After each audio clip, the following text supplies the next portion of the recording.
Injured his hamstring in the second quarter. He'll have further testing done today. Curry finished with 13 points in 13 minutes. And so here's his head coach, Steve Kerr, on what the expectation is for Golden State superstar. I talked to him at halftime. You know, he's obviously crushed, but, you know, the guys picked him up and played a great game. And obviously we're all, you know, concerned about Steph, but it's part of the game. Any team with me on it, I think has a chance, and I know that any team with Steph on it does have a chance. And my guys believe it too. They work so hard at their craft every single day. They don't shy away from any moment, from any matchup. They'll do whatever you ask them to do to make sure that we have a chance of winning. And we're gonna need all hands on deck if 30's not ready to go. Always will love Jimmy Butler's confidence. Hello, Jay Williams. What's up, Shay Shay? Good morning to you. I'm going to start with Doggy here, though. Jimmy Butler was very good yesterday. Doggy. Hello there, Jay.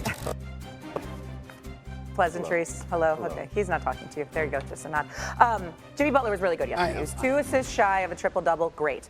But can Jimmy Butler carry this Golden State team now if Steph isn't good to go? He's probably at least going to miss the next game, but talk about the rest of the series later. What do you think, Mad Dog? No, I do not. And I thought that Minnesota, I would have picked them before this series. They were a huge favorite.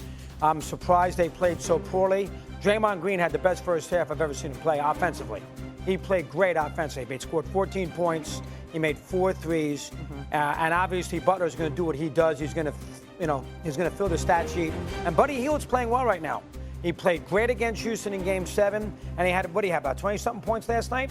Hield played very well. I mean, the game was on so darn late, which is another story altogether. But Hield, played well last night. But I still believe in Minnesota. I'm going to give them a little pass because they had to lay off. They're not great at home sometimes. You know, Dallas last year beat them there, so did the Nuggets. But I'm going to give them a little pass. I'm going to give them a game to sort of get their wind under them in the second round. I think Minnesota still wins this series. And obviously without Curry, they got a much better chance to win the series. No, Curry will bounce back. I don't think he's going to play game 2, Jay. Doggy, you're surprised?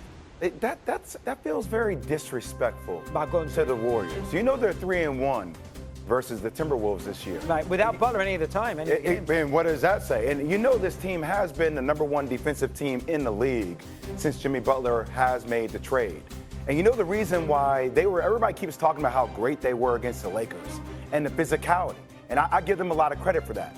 But when I know that the Lakers play ISO basketball and the Lakers also play more of a containment defense, the thing that makes Warriors basketball really good now is the fact they actually put pressure on the perimeter. Guys like Ant Edwards tried to force the gap multiple times last night and couldn't find his rhythm. So look, I think a lot is dependent upon when Steph is able to come back.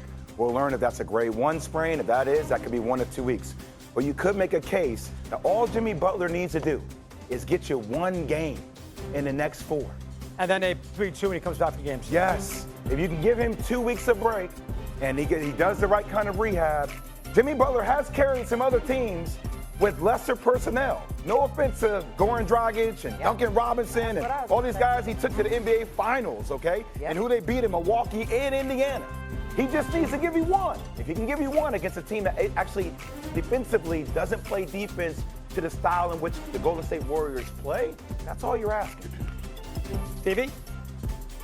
There's a couple of things to think about here. Number one, I think that it's okay to have Minnesota as a favorite in this series when you consider their size, their defensive prowess, how undersized Golden State is, assuming that the Ant-Man shows up. But then Game 1 took place, and you couldn't even recognize them. Where the hell was Ant-Man? I totally agree with Coach Finch calling him out the way that he did. He wants to say he played tough defense. It's just that nothing was going offensively. But the reality is that you saw him, and yeah, I mean, he's hit more 3-pointers than anybody this season. Yet, I mean, when you saw his first few 3-point shots, they were bricks. They weren't even close. And you're just looking at Ant-Man like, what the hell is going on here? That's number one. Number 2, Steph Curry 13 points in 13 minutes before suffering his hamstring injury. As Jay Williams pointed out on numerous occasions over the last few days, you know what? You can't hit what your eyes can't see. They're a moving target. Yeah, you're bigger than them, but these guys are constantly on the move. Their spacing is there. They move without the basketball. They can hurt you from the perimeter with Steph, with a Buddy Hield, with a Jimmy Butler. And then you turn around and you've got a Buddy Hield looking like the second coming of Klay Thompson, and you got Draymond Green hitting 4 threes in the first half. I couldn't believe what I saw him doing. And I've often said this, Jay Will, that if you remember when years ago when Draymond got suspended for the Game 5 when Adam Silver in the NBA gave LeBron James that stimulus package, basically suspending Draymond, and ultimately Bogut and Andre Iguodala get hurt in the Game 5, and then they come back from a 3-1 deficit and they win the series in 7 games. Remember that Game 7 was when Draymond had about 30 or so because he was hitting threes from all over the place. And I've often said, if that Draymond Green shows up, if Draymond Green hits open jump shots, the Warriors could win it all. Because when you look at what the rest of them bring to the table, clearly they know how to defend. They're exceptionally well coached. They get contributions from other dudes, okay? But if Draymond is left open and he buries those shots, they could beat anybody. And that's what happened last night with Minnesota. The question is, do we think it's going to last? If it lasts, Golden State wins this series. If it doesn't, Ant-Man still has to show up. He can't be what he was in Game 1 and expect the Minnesota Timberwolves to advance. That's not going to fly. Well, let's just do a little math. They got 55 points the Warriors did last night from Hield, Draymond, and Curry's 13. Curry's probably not going to play Game 2, and Green's not going to make 4 threes again, and I got to see Hield do this on a consistent basis.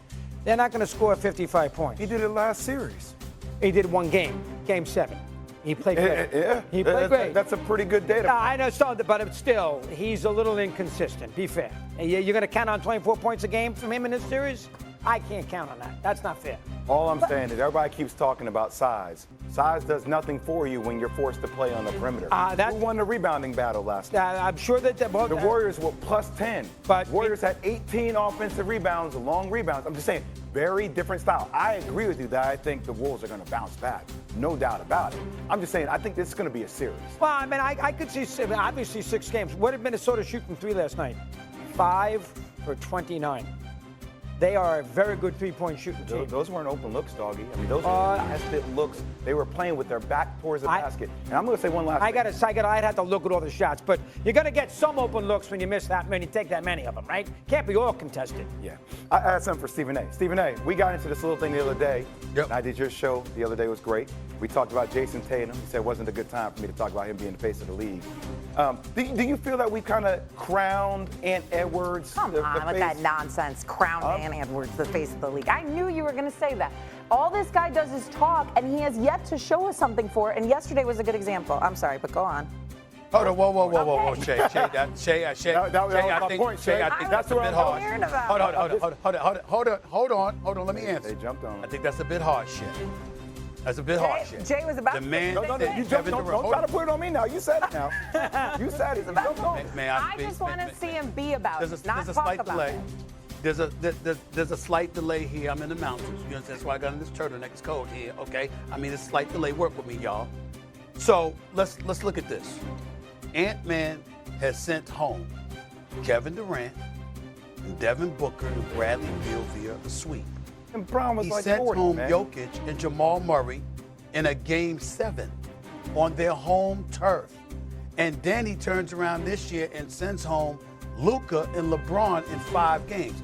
I'm not saying that we should be satisfied with what we saw last night because we expected more from him. But let's not act like this man doesn't have the potential to be the face of the league, that he hasn't done some big things already. Now, I'm disappointed in what I saw from Ant-Man last night. You know why I'm disappointed? Because my expectations were higher. And my expectations were higher because I've seen him deliver.